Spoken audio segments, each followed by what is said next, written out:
بسم اللہ الرحمن الرحیم نحمدہ و نصلی علی رسول الکریم۔ صحیح البخاری کتاب مواقیت الصلاۃ باب 3 البیۃ علی اقام الصلاۃ، یعنی نماز سنوار کر پڑھنے کا عہد لینا۔ حدیث نمبر 524۔ حضرت جریر بن عبداللہ رضی اللہ عنہ سے روایت ہے، کہتے تھے میں نے رسول اللہ صلی اللہ علیہ وسلم سے نماز سنوار کر ادا کرنے اور زکوٰۃ دینے اور ہر ایک مسلمان کے لیے خیر خواہی کرنے کا عہد کیا۔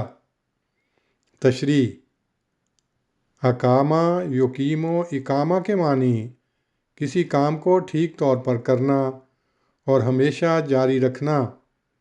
خود لفظ الصلاۃ کا اشتقاق جہاں سوز و گداز کا مفہوم اپنے اندر رکھتا ہے، وہاں دوام کا مفہوم بھی۔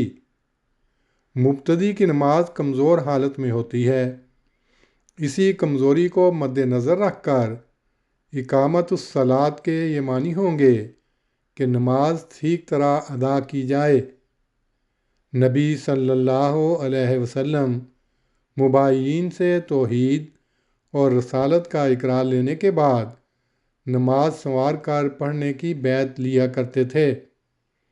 اللہم صلی علی محمد وعلی آل محمد کما صلیت علی ابراہیم وعلی آل ابراہیم انک حمید مجید۔